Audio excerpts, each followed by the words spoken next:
اب کہ اس نے بھی اپنی صفائی دینے کا ارادہ ترک کر دیا تھا اور مقصد کی بات کی۔ اب تم ہارو گے مستقیم، دیکھ لینا، دیا کے لہجے میں جواباً تاؤ دلائی کیفیت تھی تو مسحور تھا۔ اوکے فائن، ابھی پتہ چل جاتا ہے۔ وہ ایک جھٹکے سے اٹھ کر اس کی جانب آیا، انداز بے حد جارحانہ تھا۔ دیا بے اختیار پیچھے سرکے۔ خبردار خلیفہ، ایک قدم بھی میری جانب مزید نہ بڑھانا، میں بتا رہی ہوں، میں ہرگز لحاظ نہیں کروں گی، سنا تم نے؟ اب کوئی مجبوری نہیں ہے میرے ساتھ، یہ بات تم بھی جانتے ہو۔ وہ بدستور پیچھے ہٹتی اسے باور کروانے کی کوشش میں مصروف تھی۔ سن لیا، جو کرنا ہے کر لو۔ خلیفہ مستقیم نے اس کی کلائی پکڑ کر ایک جھٹکے سے کھینچا۔ دیا اسی صورتحال کے لیے خود کو تیار کیے ہوئے تھی جب ہی پلک جھپکتے میں فروٹ کی ٹوکری سے جپٹ کر چھری اٹھا لی۔ اس کی یہ حرکت خلیفہ کی نظر میں نہیں آ سکی تھی جب ہی وہ اسے گرفت میں لے چکا تھا۔ دیا نے چھری والا ہاتھ بلند کیا۔ وہ خود کو نشانہ بنانا چاہتی تھی مگر اس کوشش میں ناکام اس طرح ہوئی کہ خلیفہ نے بالکل اچانک اس کا رخ پھیر لیا۔ چھری ایک جھونک میں پوری قوت سے مستقیم کے ہاتھ کو کاٹتی چلی گئی۔ خلیفہ تو حق دک ہوا ہی تھا، خود دیا بھی چکرا سی گئی، بلکہ بوکھلاہٹ دیکھنے والی تھی۔ خلیفہ کی گرفت ہلی پڑی تھی۔ وہ ششدر سا کبھی دیا کبھی اپنے زخمی ہاتھ کو دیکھ رہا تھا۔ دیا کا سارا غصہ، سارا تنتنا بھی ہوا ہو چکا تھا۔ وہ سکتہ زدہ سی اس کے کٹے ہوئے ہاتھ سے طرح سے بہتے خون کو پتھرائی آنکھوں سے دیکھتی رہی۔ رک کیوں گئی؟ آج ساری حسرتیں نکال لو، اگلی پچھلی، ہاتھ نہیں پکڑوں گا تمہارا۔ ویسے غلط جگہ پہ وار کیا، شہرک کاٹتی یا پھر پیٹ میں مار دیتی، لمحوں میں کام تمام ہوتا اور تمہاری جان چھوٹتی۔ وہ ہاتھ جھٹکتے ہوئے بہت رسان، بہت تحمل سے بات کر رہا تھا، نہ غصے میں تھا نہ ناراض، اس کے برعکس سرد موری تھی لہجے میں۔ دیا کا فق چہرہ متغیر ہونے لگا۔ وہ ابھی تک خوفزدہ آنکھوں سے اس کا بہتا خون دیکھ رہی تھی۔ وہاں وہ سنبھلی اور بستر پہ پڑا اپنا گلابی دوپٹہ لپک کر اٹھایا اور اس کے ہاتھ پہ لپیٹنے لگی۔ میں نے تمہیں نقصان نہیں پہنچانا چاہا تھا، بلیو می، میں جانتا ہوں۔ وہ اس کی بات کاٹ کر بہت جذب سے گویا ہوا۔ دیا نے خشک ہونٹوں پر زبان پھیری۔ بہت گہرا کٹ ہے، خون ضائع ہو رہا ہے خلیفہ۔ اس کے انداز میں گھبراہٹ و تشویش تھی۔ مستقیم کچھ کہہ بغیر اسے دیکھے گیا، پھر جو کچھ دیر قبل یکسر مختلف روپ میں تھی۔ اللہ جانے کون اصل تھا مگر یہ بہت پیارا لگا تھا اسے۔ اب کیا کرو گے؟ ہسپتال جانے میں تو کیا سمجھو میں تمہاری اس فکر مندی اور تشویش سے دبا محبت کرنے لگی ہوں مجھ سے؟ اس کی پریشانی، تشویش، گھبراہٹ سے بالکل برعکس بات کر رہا تھا وہ۔ دیا گمسم سی ہو کر آنسو بھری آنکھوں سے اسے دیکھتی رہ گئی۔ چلو خیر ہے، اس آزمائش میں نہیں ڈالتا تمہیں، امانت ہے نا، میں اسے مرہم پٹی کرا لیتا ہوں، تم پریشان نہیں ہو۔ وہ اس کا سر تھپک کر نرمی سے کہتا پلٹ کر باہر نکل گیا۔ دیا چادر گھسیٹ کر اوڑھتی اس کے پیچھے لپکی تھی۔ بہت گہرا کٹ تھا یار، اتنی بے احتیاطی، ہوا کیا تھا؟ امانت اپنا میڈیکل باکس کھولے اس کے ہاتھ کو ٹانگ کے لگا رہا تھا جو انگوٹھے کے درمیان سے آدھی ہتھیلی تک کٹ چکا تھا۔ امانت نے اس کی خاموشی کے جواب میں جب بے خیالی میں تیسری مرتبہ سوال کیا تو خلیفہ مستقیم کی معنی خیز نظریں بھرپور شرارت لیے دیا کی جانب اٹھ گئی۔ یار یہ رازداری کی بات ہے، تمہاری بھابھی خفا ہوگی اگر تفصیل بتا دی تو۔ دیا اس جواب پر بے اختیار ہونٹ بھینچ کے، اس کا چہرہ گلابی سے یخلق سرخ پڑ گیا تھا۔ کچھ کہے بغیر وہ ایک جھٹکے سے اٹھی تھی کہ امانت کو مسکراہٹ چھپاتے اس نے دیکھ کر صاف سبکی محسوس کی تھی۔ ٹھہرو جانے من، اکٹھے چلتے ہیں، مت سمجھو یہ مورکا ختم ہو گیا، وہیں سے آغاز ہوگا اور یقیناً فتح آپ کے شوہر نامدار کی ہوگی انشاءاللہ۔ اس کا لہجہ شوق تھا، مجال ہے جو اتنے گہرے زخم کی تکلیف کا احساس ہو اس کے چہرے پہ، اس کے کسی انداز میں۔ دیا کا بس نہیں چلا اس کا منہ بند کر دے کسی طرح۔ وہ سخت غصے میں پیر پٹکتی کمرے میں واپس آئی تھی۔ کچھ دیر بعد ہی وہ بھی چلا آیا۔ دیا نے دیکھا اور ناراضی کے اظہار کو منہ پھیر لیا۔ آ جاؤ بیوی، تم سے مجھے ابھی دو ہاتھ کرنے ہیں۔ وہ دب سے اس کے مقابل آ کر بیٹھا، پھر اسے آنچ دیتی متبسم نظروں سے دیکھا تھا۔ یار قسم سے کتنے رنگ ہیں تمہارے، مگر سچی بات ہے ہر رنگ پہلے سے جدا مگر بے حد حسین۔ سچ بتاؤ، تم مجھے اب بھی بہت پیاری لگ رہی ہو، اس وقت اور بھی زیادہ لگ رہی تھی جب میرے لیے فکر مند تھی۔ مجھے بے حد چیپ لگتے ہیں وہ مرد جو اپنے پرسنلز اپنے فرینڈ سے شیئر کرتے ہیں۔ وہ تلخی سے گویا ہوئی۔ ناراضی کی وجہ جان کر خلیفہ مستقیم نے کاندھے جھٹک دیے تھے، آنکھیں شرارت بھرے انداز میں چمکنے لگی۔ تو تمہیں بس یہ بات اچھی نہیں لگی، باقی سب تو ٹھیک ہے نا؟ وہ اس کی آنکھوں میں اپنی متبسم آنکھیں گاڑے گویا تصدیق کرا رہا تھا۔ غلط خیال ہے، میں ابھی بھی اپنی پہلی بات پر قائم ہوں، اس نے نروٹھے پن سے جواب دیا تو خلیفہ مستقیم نے ٹھنڈا سانس بھر لیا تھا، پھر اس کا ہاتھ اپنے ہاتھ میں پکڑا، نرمی سے سلایا اور ہونٹوں کے قریب لے جا کر کسی قدر محبت سے چوما تھا۔ دیا، کسی بھی عام عورت کو فریب دینا، اسے اپنی جانب متوجہ کرنا کسی مرد کے لیے، وہ بھی خوبرو مرد کے لیے ہرگز مشکل کام نہیں، مگر وہ عورت جس سے وہ عشق کرتا ہے اس میں اسے سچے موتیوں کی سی جھلملاہٹ محسوس ہوتی ہے۔ پھر تو جس عورت سے مرد عشق کرتا ہے وہیں اس کے لیے دنیا کی سب سے حسین عورت ہوتی ہے، اس لیے اس کے سامنے دنیا کی ہر خوبصورتی مانند پڑنے لگی ہے۔ اس کے لیے اسی ایک عورت میں پوری دنیا سمٹ کر آ جاتی ہے، اور یہ عورت شمائلہ جسے تم نے آج میرے ساتھ دیکھا، تمہیں شاید یقین نہ آئے، تم سے بہت پہلے میری زندگی میں شامل ہو چکی ہے، مگر میں نے تب بھی اسے کبھی اہمیت نہیں دی۔ پھر اب بھلا یہ کیسے ممکن تھا؟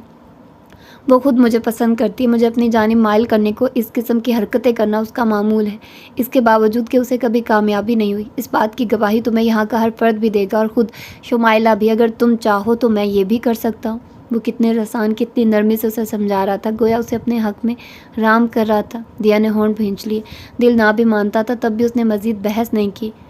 جناب، آپ کو یقین آیا میری بات کا؟ تم میرے لیے وہ عورت ہو جو محبوبہ قرار پاتی ہے، جس میں ستاروں کی روشنیاں پھوٹتی ہیں۔ میں تمہاری آمد سے قبل تک تمہارے انتظار میں خود کو سنبھال کر رکھتا رہا ہوں۔ تم خود سوچو دیا، اگر تم پارسا تھی تو میں کیسے پلید ہو سکتا تھا؟ اللہ کا وعدہ ہے، پاک عورتوں کے لیے پاک مرد۔ یار تمہیں مجھ پر اتنا شک کیوں ہے؟ مجھے تو تمہاری معصومیت، پاک بازی پہ ذرا برابر بھی شک نہیں کہ انتخاب ہی اس بیس پر ہوا تھا تمہارا۔ وہ مسکرا کر اسے معتبر کر رہا تھا۔ دیا کی لانبی پلکیں جھک گئی، وہ حیران تھی، گمسم بھی۔ وہ کتنی خوبصورت باتیں کرتا تھا، اتنا غلط انسان ہو کر بھی اس کا یقین کس درجہ پختگی رکھتا تھا۔ اسے عجیب سی شرمندگی نے آن لیا۔ چلو آؤ سوتے ہیں، میں رات بہت ہو گئی ہے۔ وہ اٹھ کھڑا ہوا تھا۔ پانی کے ساتھ درد رفع کرنے والی دوا لیتا ہوں، اسے مخاطب کر کے بولا۔ دیا اب بھی کچھ نہیں بولی، آ کر بستر پر اپنی جگہ لیٹ گئی۔ یہاں آ جاؤ، میرے کاندھے پر سر رکھو، ورنہ مجھے لگے گا تم ابھی بھی مجھ سے خفا ہو۔ دیا نے پھر اسی خاموشی سے اس کی بات مان لی، مستقیم اس کی آنکھوں میں جھانک کر نرمی سے مسکرایا۔ دیا اس کی قاتل مسکان سے خائف ہوتی بے اختیار نظریں چرا گئی تھی۔ لا یعنی سوچیں اس کا دماغ خراب کرنے لگی تھی۔ انہی سوچوں سے پیچھا چھڑانے کو اس نے خود کو مصروف کرنا مناسب سمجھا۔ کمرے کی صفائی کا ہی اس نے پہلے ارادہ باندھا۔ بستر کی چادر جھاڑ کر بچھائی، جو میلی صاف محسوس ہوئی تو اسے نے اتار دیا۔ الماری سے دوسری دھلی ہوئی سفید چادر نکال کر بچھا دی، فرنیچر پہ موجود گرد کو صاف کیا، پھر جھاڑو اٹھا کر فرش صاف کیا۔ اسی کام سے فارغ ہوئی تو کمرے سے نکل آئے۔ اسے بہرحال مصروفیت چاہیے تھی جو عجیب و غریب سوچوں سے چھٹکارا بخش تھی۔ ایک طرف آہٹ محسوس کی تو راہداری عبور کر کے اسی جگہ آ گئی۔ اندر جھانکا تو اندر اندازہ ہوا کچن ہے، کوئی رخ پھیرے کھڑا، جلتے اسٹوو پہ کچھ پکانے میں مصروف تھا۔ دیا متوجہ کرنے کو دانستہ کھنکھاری تو وہ جو کوئی بھی تھا بے ساختہ پلٹا۔ اسے دیکھا تو گھبرا کر بخلا کر سلام کیا۔ وہ 18-20 سال کا ایک درمیانے قد کا کاٹ کا لڑکا تھا۔ کیا کر رہے ہو یہاں؟ اس کے لہجے میں غیر محسوس انداز میں مالکانہ حقوق در آیا، جسے خود اس نے بھی غالباً محسوس نہیں کیا تھا۔ میں بشیر ہوں جی، یہاں کھانا پکانے، کپڑے دھونے اور صفائی وغیرہ کی ڈیوٹی ہے میری۔ اوکے، اب تم نکلو کچن سے، اس نے نرمی مگر قطعیت بھرے انداز میں کہا تو بشیر کی آنکھیں حیرت کی زیادتی سے پھیل گئی۔ جی، اس کے انداز میں غیر فہمی واضح تھی۔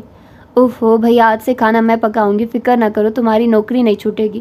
چوروں کے پاس حرام کا پیسہ بہت، تمہیں تنخواہ دیتے رہیں گے، وہ تنزیہ کہتی اسے کچن بدر کر کے خود اس کی جگہ پر کھڑی ہو گئی۔ چولہے پہ موجود کوکر میں جھانکا، گوشت کا سالن بھوننے کے مرحلے میں تھا۔ وہ مسالہ بھوننے لگی، ساتھ میں کچن میں دیگر سامان کا جائزہ بھی لینے میں مصروف رہی۔ ضروریات زندگی کی خوراک کا اتنا وسیع ذخیرہ موجود پا کر اس کے ہونٹوں پر تلخ مسکان بکھر گئی تھی۔ اس کے لیے سلاد سبزیاں الگ کی تھی، ساتھ میں سالن تیار کرتے وہ سلاد کاٹنے لگی۔ جب بھی وہ کھنکھارتا وہ اندر چلا آیا تھا، دیا نے گردن موڑ کر محض ایک نظر اس پر ڈالی، پھر اسی لاتعلق انداز میں اپنا کام کرنے لگی۔ میں واپس آیا تو تم کمرے میں نہیں تھی۔ فطری گھبراہٹ میں مبتلا ہوتے ہر جگہ دیکھ ڈالا، تب بشیر نے بتایا تم یہاں ہو، تمہیں کیا ضرورت ہے اس مشقت میں پڑنے کی؟ اس کے نرم سفید مومی ہاتھ بہت محبت سے تھامتا ہوا بے حد جذب سے کہہ رہا تھا۔ دیا کا چہرہ سپاٹ رہا۔ کھانا کب تک کھاتے ہو تم لوگ؟ اس نے اپنا ہاتھ چھڑاتے ہوئے نخوت سے پوچھ رہی تھی۔ آج تمہارے ساتھ کھاؤں گا۔ وہ اس کے قریب آ گیا اور اسے پیچھے سے بازوؤں کے حصار میں لے لیا۔ کمرے میں جاؤ، کام کرنے دو مجھے، اس کی آنکھوں میں شوق رنگ لہراتے پا کر دیا نے ناگواری دبائے بغیر برہمی سے کہا۔ ایسے کام کرتے تم بہت اچھی لگ رہی ہو۔ ریلی، سنا ہے جو بیوی شوہر کے دل پہ حکومت کرنا چاہتی ہے وہیں اس کا گھر بھی اچھا سنبھالتی ہے۔ یہ بدلا ہوا انداز، یہ کمپرومائزنگ سٹائل، کہیں مجھ سے محبت تو نہیں ہو رہی؟ اس کا شریر انداز لگاوٹ امیز تھا۔ دیا کا موڈ اس